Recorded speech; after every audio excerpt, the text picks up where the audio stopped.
How to Think Fourth Dimensionally. This is Neville Goddard's Out of This World. I'm going to break this book down, which I haven't done before on the channel, so I'm going to start now. I had so many requests on this. It's like one of the only books I haven't broken down of Neville Goddard yet, but it's actually my grandfather's favorite book by Neville Goddard. It was the first book that he read and the book that absolutely changed his life. So let's go ahead and jump right into this, and as always, I'm going to expound on these, and I love Neville Goddard's books, and I'm so familiar with them, so I can do a really good job at it. And now I have told you before it come to pass that when it come to pass, ye might believe. John 14:29. Many persons, myself included, have observed events before they occurred. That is, before they occurred in this world of three dimensions. Since man can observe an event before it occurs in the three dimensions of space, life on Earth must proceed according to plan, and this plan must exist elsewhere in another dimension and be slowly moving through our space.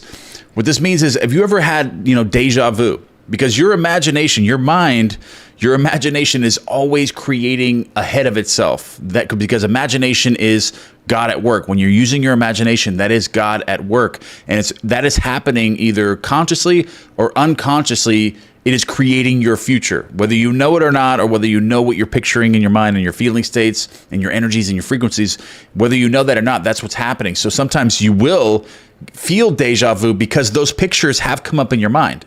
So whenever you have that feeling of deja vu, that's because that picture has come up in your mind, but you just weren't consciously aware of it. But when it happens, you're like, boom, it connects to that imaginal act that you created before unconsciously, and you're like, oh, I've seen this before, because you actually did. You just weren't conscious that that's what your mind was creating.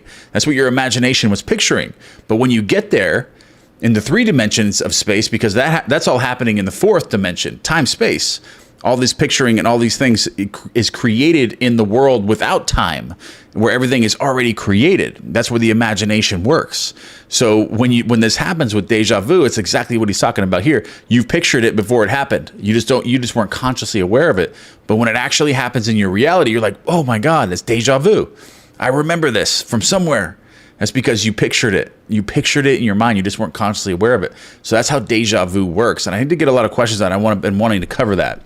So if the occurring events were not in this world, when they were observed, to be perfectly logical, they must have been out of this world, which is absolutely correct, in the fourth dimension of space-time. And whatever is there to be seen before it occurs here must be predetermined from the point of view of man awake in the three-dimensional world, which is true. Okay, so everything is predetermined. There are no accidents. There are no coincidences. Everything is predetermined by your imagination, based on your feeling states, what you believe to be true in your world, and consent to be true in your world is then being pictured in your mind, and then you're being led to that, and you're transferring to the different parallel realities that match those frequencies and the energies and feeling states. So you're constantly shifting to different worlds. Like every fraction of a second, you're moving to a different world slowly. Whether it depends on which way you're going, depending on what your feeling states are, and what you consent to be true in your world, and your beliefs of your past and who you are, what you consent to, what's your version of yourself. The world is you pushed out, and whatever is there to be seen before it occurs must be predetermined. Everything is predetermined. You're always imagining ahead of yourself, whether you know it or not. So thus, the question arises, are we able to alter our future? Absolutely. This is where Neville Goddard gets into it. This is when my grandfather read this book, the very first book he read, about imagination creates reality. And it's actually in his testimonial in the Law of the Promise. This is the book that he bought from Neville Goddard that actually really made some big changes, including going to the VIP meetings with Neville, of course. My object in writing these pages is to indicate possibilities inherent in man, to show that man can alter his future, but thus altered, it forms again a deterministic sequence starting from the point of interference, a future that will be consistent with the alteration. This kind of goes towards the positron, which Richard Feynman won the Nobel Prize for. We actually have a certain amount of these positrons, which are they're positive running electrons in the mind. And when you imagine something in the future, which we're automatically doing anyway, because they're always being activated, but you can actually control these positrons which was actually photographed in the cosmos. And actually, you can actually intentionally create an imaginal act or a scene to happen in your future. And when you make it real, you shock time sense with this positron, and then you're led to that event that you created in the future. And you're going to get there. And that's what this is all based on, is what he's talking about here. So the most remarkable feature of a person's future is its flexibility. It is determined by his attitudes rather than his acts. Okay, so the effects and then the cause. Okay, so your moods, your feeling states, your vibrations, whatever you want to call this, like your moods, like what he says right here, that is what determines your future, because that is what you are picturing before it happens. In the fourth dimension, in time space, you're automatically picturing ahead of yourself and whatever, and these are all determined by your attitudes and your inner talking, your inner dialogue, which is created by that attitude.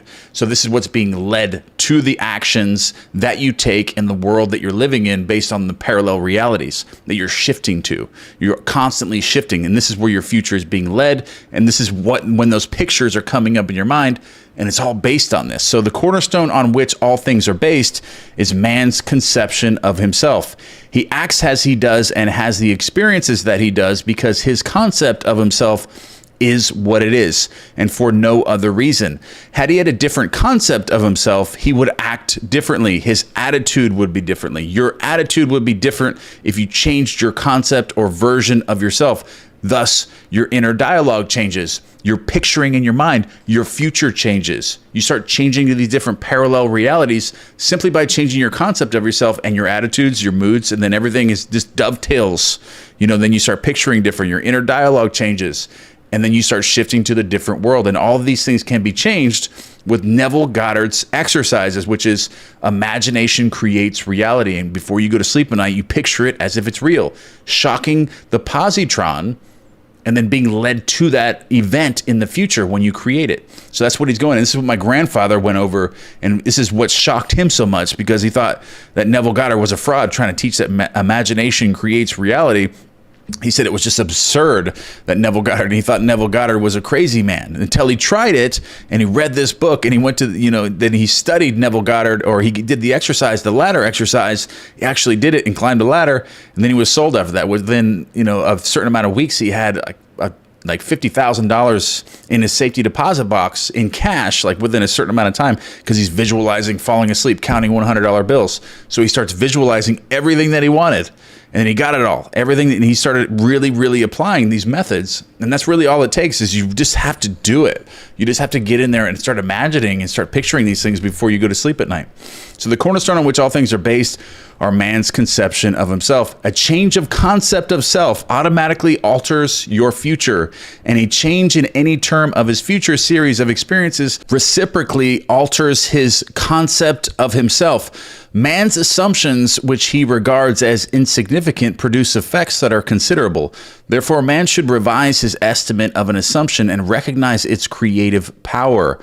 All changes take place in consciousness. The future, although prepared in every detail in advance by your imagination, has several outcomes. At every moment of our lives, we have before us the choice of which of several futures we will choose. So he's talking about the infinite realities, like the parallel universes that we live in, that we're constantly being shifted to. You have the choice of what world you're living in based on all of this. So there are two actual outlooks on the world possessed by everyone: a natural focus and a spiritual focus. The ancient teachers called the one the carnal mind and the other the mind of Christ. We may differentiate them as ordinary waking consciousness governed by our senses and a controlled imagination governed by desire.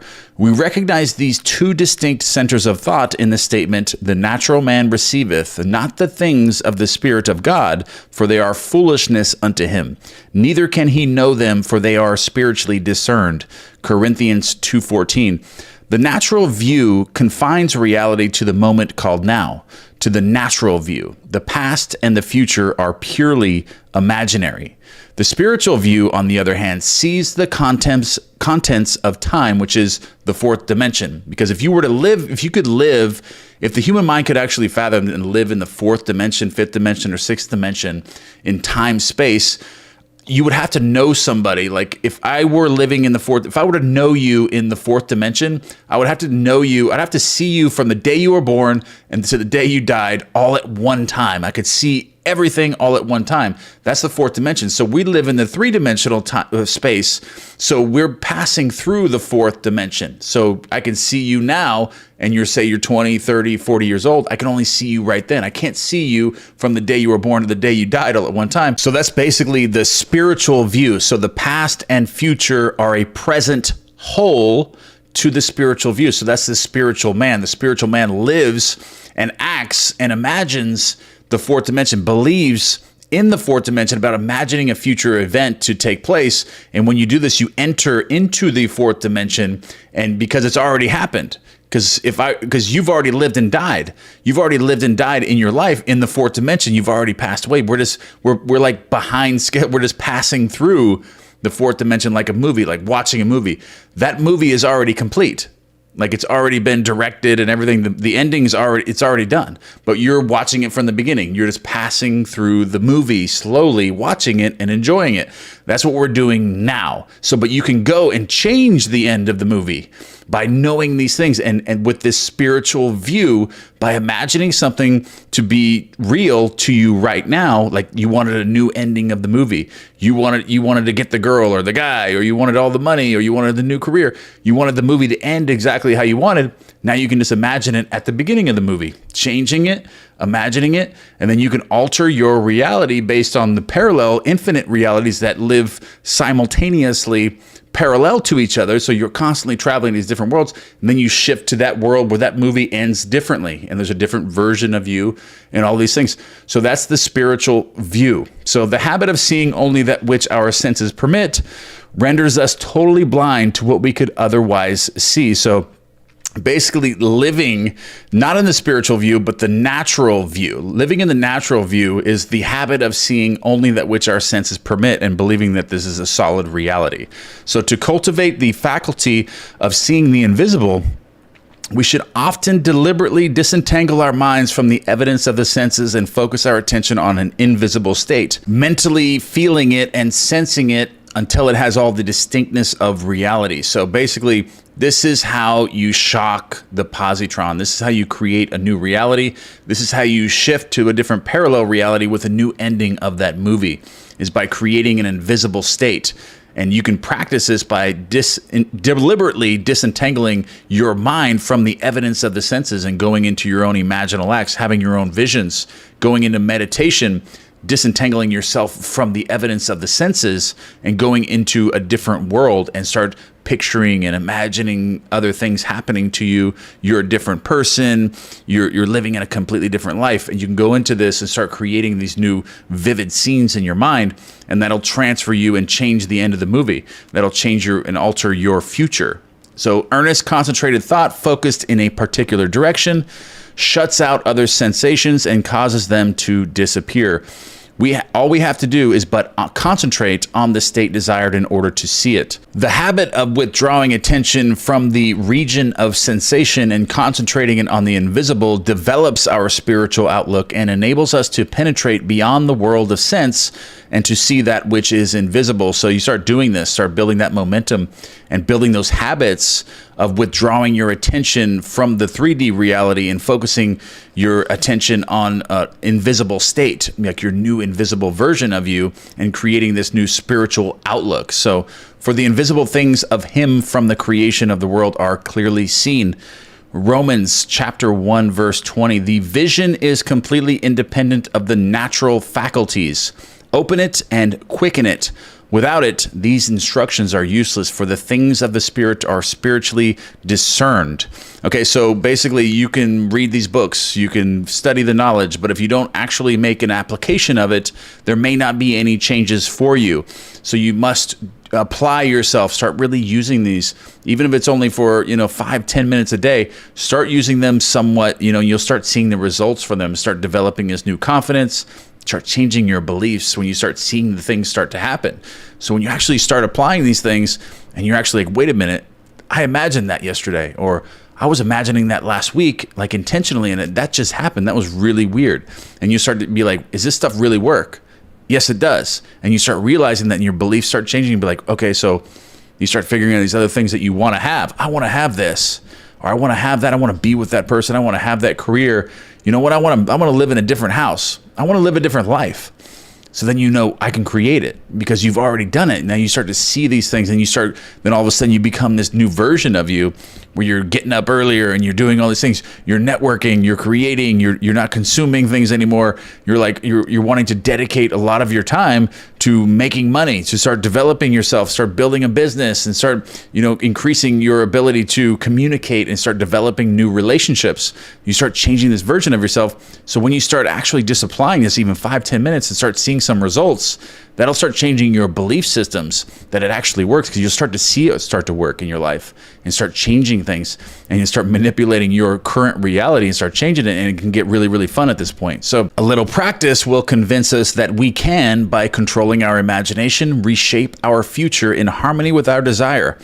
Desire is the mainspring of action. So you must determine what you want, like what you desire. Then you just picture it and you get it. So we could not move a single finger unless we had a desire to move that finger. No matter what we do, we follow the desire, which at the moment dominates our minds. When we break a habit, our desire to break that habit is greater than our desire to continue the habit.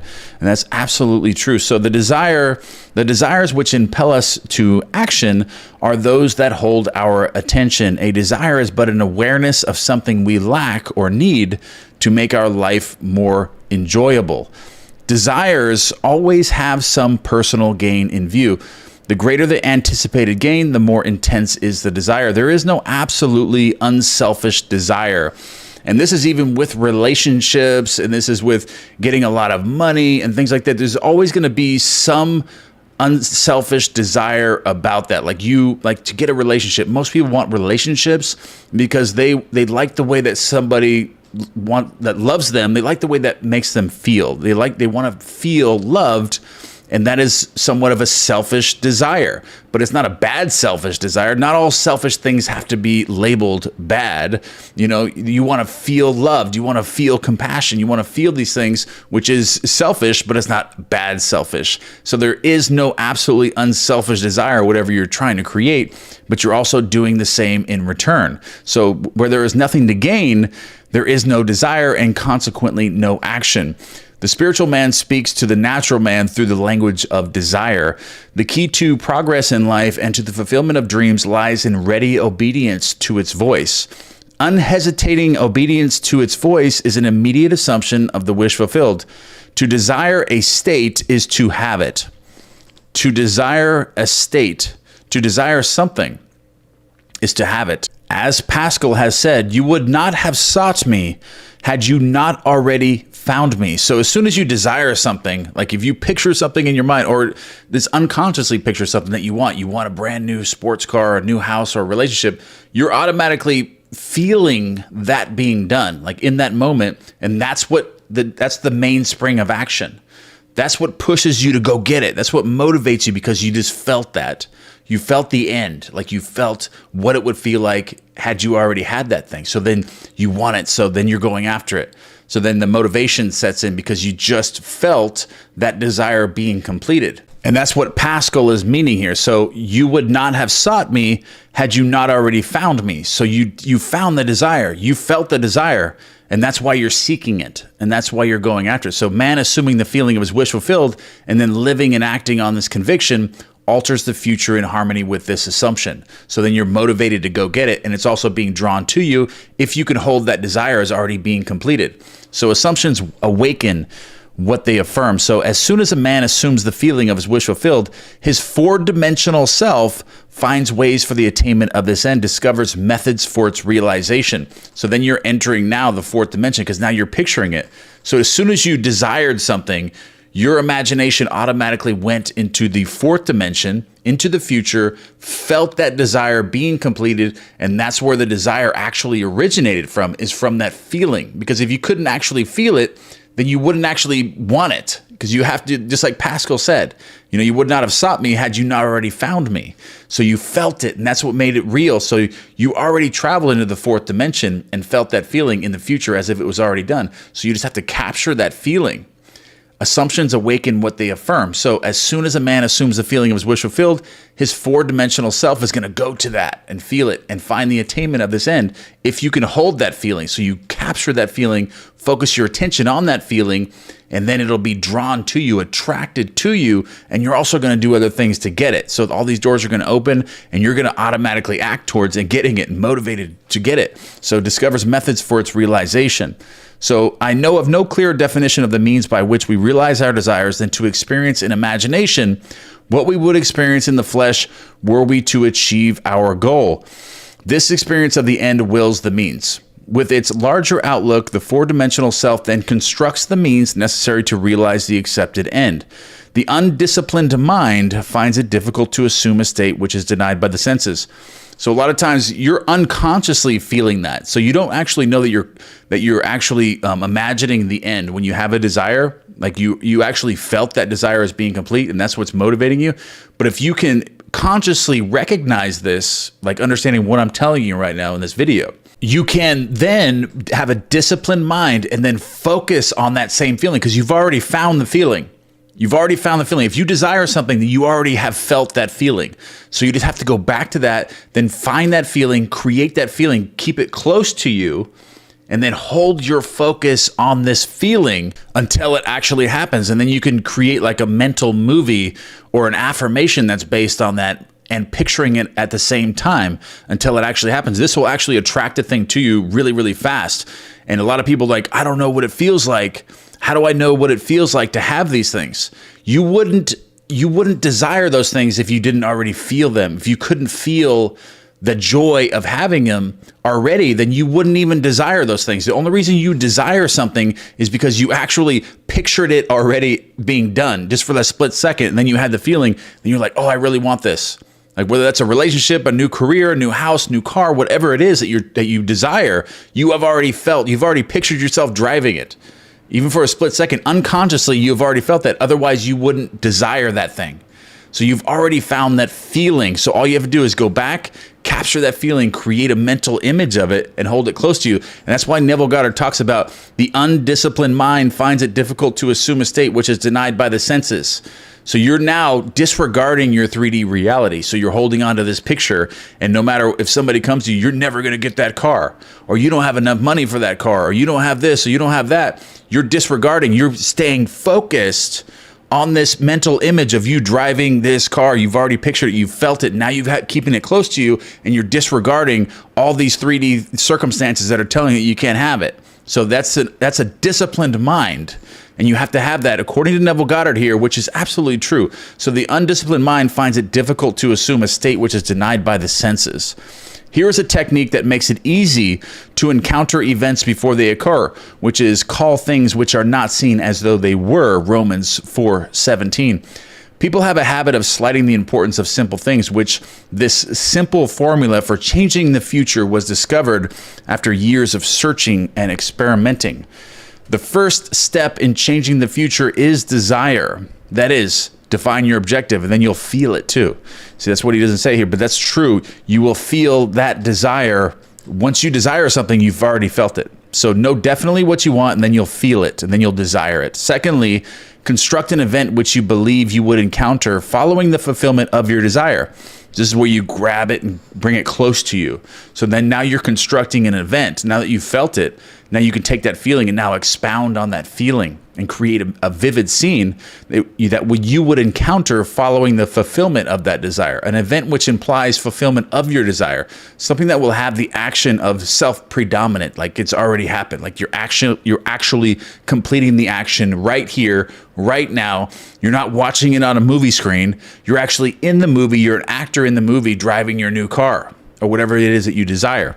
So it's already done in your imagination, and you hold on to that. So thirdly, immobilize the physical body and induce a condition akin to sleep. So just lay in an odd position as you're going to sleep at night. Like take 20 extra minutes before you go to sleep and lay in this position. Find that mental movie, create that mental movie, be disciplined. Disregard your 3D, the senses, all these things that are telling you can't have it. Immobilize the physical body and induce a condition akin to sleep. Lie on a bed or relax in a chair and imagine that you are sleepy. Then, with eyelids closed and your attention focused on the action you intend to experience in imagination, mentally feel yourself right into the proposed action, imagining all the while that you are actually performing the action here and now. So you're in the movie. You're not watching a movie. You're an actor in the movie in the first person. All right, so imagining all the while you are actually performing the action here and now. You must always participate in the imaginary action. So you're the actor in the movie. You're not merely standing back and looking and watching a movie, but you must feel that you are actually performing the action so that the imaginary sensation is real to you. It is important always to remember that the proposed action must be one which follows the fulfillment of your desire. So that's pretty obvious. And also you must feel yourself into the action until it has all the vividness and distinctness of reality. So keep doing it. Keep recreating it over and over. Be persistent with this, because once you feel the vividness and the distinctness of this new reality, you will have it. It'll be done and you will get it. So for example, suppose you desired promotion in your office, like you're working at a job, you wanted a promotion at your job.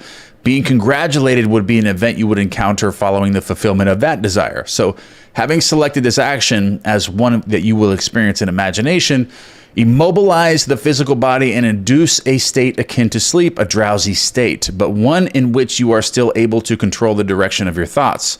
So a state in which you are attentive without effort. Now imagine that a friend is standing before you. Put your imaginary hand into his. First, feel it to be solid and real. Then carry on an imaginary conversation with him in harmony with that action.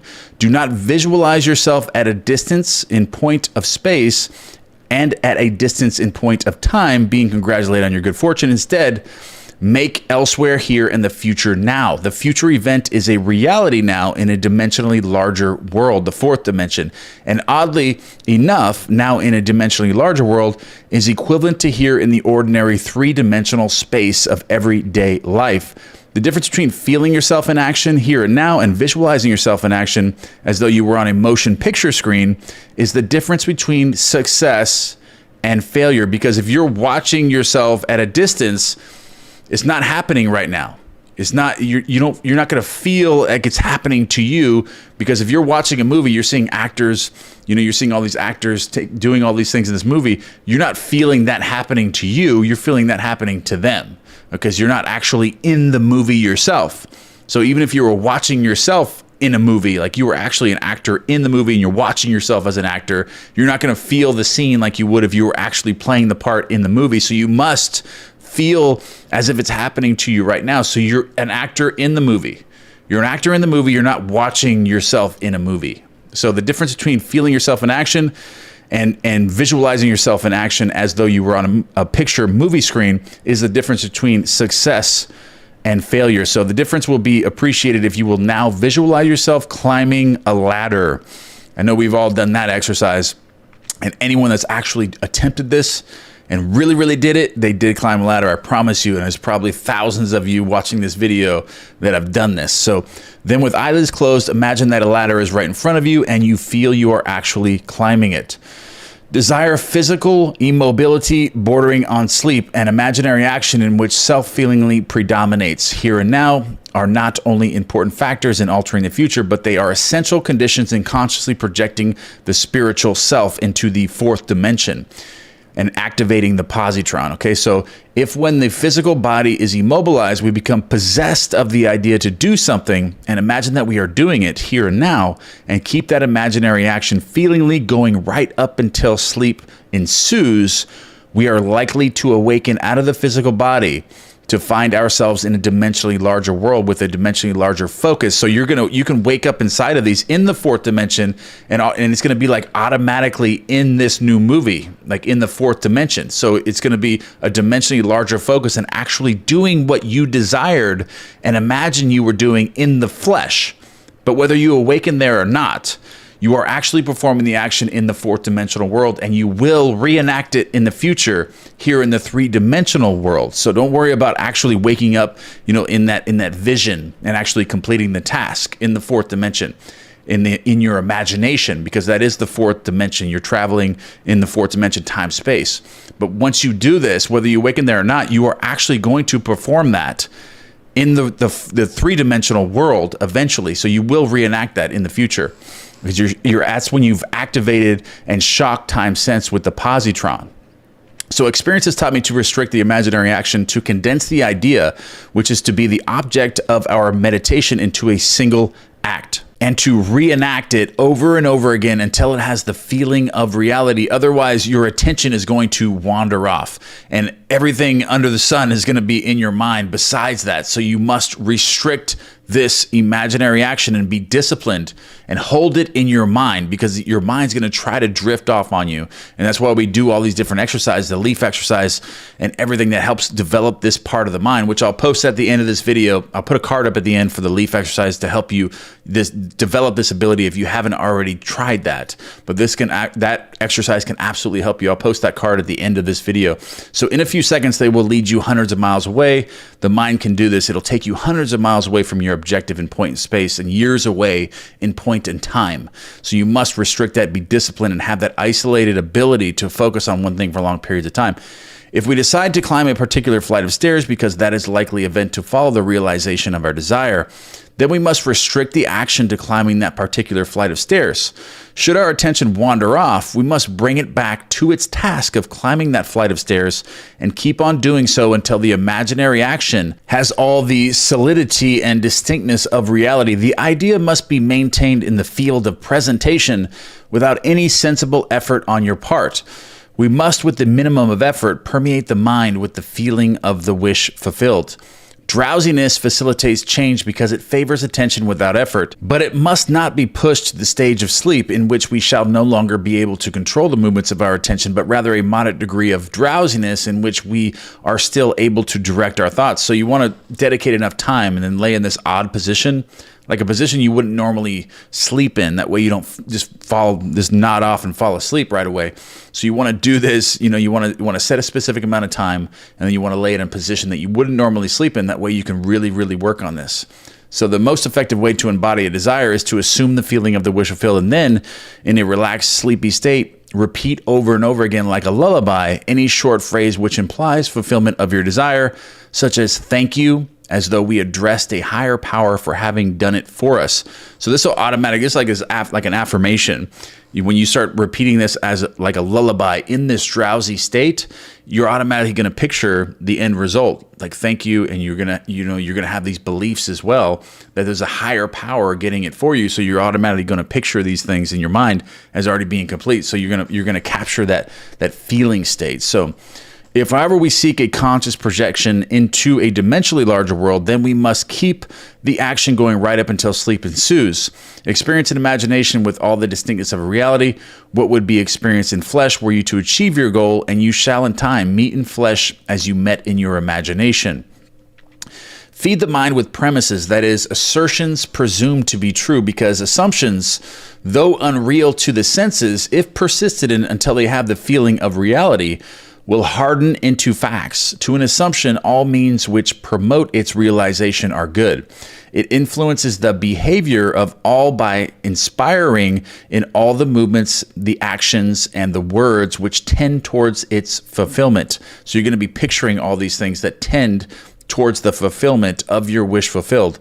So to understand how man molds his future in harmony with his assumption, we must know what we mean by a dimensionally larger world. So this is where he breaks down the fourth dimension. This is really good.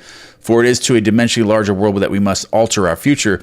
The observation of an event before it occurs implies that the event is predetermined from the point of view of man in the three-dimensional world. Therefore, to change the conditions here in the three dimensions of space, we must first change them in the four dimensions of space. Man does not know exactly what is meant by a dimensionally larger world, and would no doubt deny the existence of a dimensionally larger self. He is quite familiar with the three dimensions of length, width, and height, and he feels that if there were a fourth dimension, it should be just as obvious to him as the dimension of length, width, and height. A dimension is not a line. It is in any way which a thing can be measured. Okay, so that is what a dimension is. Something that can be measured in some way is a dimension. So you can add more dimensions to this. So the fourth dimension is time. You can measure time. You can measure width, length, and height. Those are all dimensions. So that's the 4 dimensions. That's 3 dimensions. Time is the 4th dimension. So that is to measure a solid 4th dimensionally, we simply measure it in any direction except of its length, width, and height. Is there another way of measuring an object other than those of its length, width, and height? Time measures my life without employing the 3 dimensions of length, width, and height. There is no such thing as an instantaneous object. Its appearance and disappearance are measurable, so that makes time the 4th dimension. It endures for a definite length of time. We can measure its lifespan without using the dimensions of length, width, and height. So time is definitely a 4th way of measuring an object. The more dimensions an object has, the more substantially real it becomes. A straight line which lies entirely in one direction acquires shape, mass, and substance by the addition of dimensions. What new quality would time, the 4th dimension, give which would make it just as vastly superior to solids as solids are to surfaces and surfaces are to lines? Time is a medium for changes in experience because all changes take time. It's measurable. The new quality is changeability. Observe that if we bisect a solid, its cross-section will be a surface. By bisecting a surface, we obtain a line. And by bisecting a line, we get a point. This means that a point is but a cross-section of a line, which is in turn but a cross-section of a surface, which is in turn but a cross-section of a solid, which is in turn, if carried to its logical conclusion, but a cross-section of a 4-dimensional object. We cannot avoid the inference that all three-dimensional objects are but cross-sections of 4-dimensional bodies, which means when I meet you, I meet a cross-section of the 4th-dimensional you, the 4-dimensional self that is not seen. To see the 4th-dimensional self, I must see every cross-section or moment of your life, like I was explaining earlier. For me to know you in the 4th dimension, I would have to see you from the day you were born till the day you died all at one time. Every event that occurred in your life, I would be able to see everything at once, which the human mind cannot fathom, cannot correspond with that, cannot understand that and see and do that. Otherwise, it wouldn't exist. So my focus should take the entire array of sensory impressions which you have experienced on Earth, plus those you might encounter. I should see them not in the order in which they were experienced by you, but as a present whole, seeing everything at one time. This is the 4th dimension, because change is the characteristic of the 4th dimension. I should see them in a state of flux as a living, animated whole. If we have all this clearly defined and fixed in our minds, what does it mean to us in the 3-dimensional world? It means that if we can move along time's length, we can see the future and alter it as we so desire. So this is the key here. This world, which we think is so solidly real, is a shadow out of which and beyond which we may at any time pass. It is an abstraction from a more fundamental and dimensionally larger world, a more fundamental world abstracted from a still more fundamental and dimensionally larger world, and so on to infinity. The absolute is unattainable. There is no ending. It never began and it'll never finish. It's just a circle. The absolute is unattainable by any means or analysis, no matter how many dimensions we add to the world. Man can prove the existence of a dimensionally larger world simply by focusing his attention on an invisible state and imagining that he sees and feels it. If he remains concentrated in this state, his present environment will pass away, and he will awaken in a dimensionally larger world where the object of his contemplation will be seen as a concrete, objective reality. Intuitively, I feel that, were he to abstract his thoughts from his dimensionally larger world and retreat still further within his mind, he would again bring about the externalization of time. he would discover that every time he retreats into his inner mind and brings about an externalization of time-space, becomes dimensionally larger. And he would therefore conclude that both time and space are unreal, they're serial, and that the drama of life is but the climbing of a multi-dimensional time block. Scientists will one day explain why there is an artificial universe. But in practice, how we use this artificial universe to change the future is more important. And I totally agree with this. You shouldn't focus on how it's artificial or how it's unreal, how we're living in a hologram, which can be fascinating. But the main point about this is that you can use this to change your future, to create the life that you want to live and to be happy, be fulfilled, have purpose, have loving relationships, and just create the future that you want. And that's what you need to use this. Don't worry so much about why it's artificial and all these things. Don't focus too much on that. That is not the important aspect of this. So changing your future is. So to change the future, we need only to concern ourselves with two worlds in the infinite series: the world we know by reason of our bodily organs, and the world we perceive independently of our bodily organs. All right, so that's the end of this chapter, but I'm going to run through these 3 steps for altering your reality in an application form. So the first step in changing the future is desire. Define your objective, find your desire. What do you want? And then feel that, because you're automatically going to feel it. If you desire something, you've already felt it. So just find that feeling, create that image, and hold it close to you. Then we'll move to the second step here, which is constructing an event in your imagination, which you believe you would encounter following the fulfillment of your desire. Or go into that lullaby, go into that drowsy state, and then repeat the lullaby. Thank you for creating this for me. Or, like the magical phrase, thank you for showing me this issue is already solved. You can use that too, creating this passive state and then repeating this as if a higher force is creating it for you. And let the pictures come into your mind yourself, or imagine it yourself. So number 3, you're going to do all this in an immobilized state. So the physical body, and induce a condition akin to sleep where you're in a drowsy state. So lie on a bed or relax in a chair and imagine that you are sleepy. Then with eyelids closed and your attention focused on the action you intend to experience in imagination, mentally feel yourself right into the proposed action, imagining all the while that you are actually performing the action here and now. You must always participate in the imaginary action. Do not look at it as if you're watching a movie. You're looking at it as if you are an actor in the movie in the first person. All right, guys, that's the end of this video. And don't forget to give me one thing you are grateful for, or any other content you want me to cover. And we'll be moving into chapter 2 very shortly. So I'm going to create a playlist, a separate playlist for this book, so you can go back there and reference anytime that you want. All right, guys, I love you. That's the end of this video, and I'm going to post that card to the leaf exercise that can assist you in developing the ability to focus on your imaginary act and a feeling state, and then impressing that into the subconscious mind, just like we went over in this chapter, creating a new future, activating the positron, and taking your life to the next level. So click on that if you need to develop your ability to focus on one thing and visualize. All right, guys, I love you, and I'll see you in the next one. The only God is your own wonderful human imagination.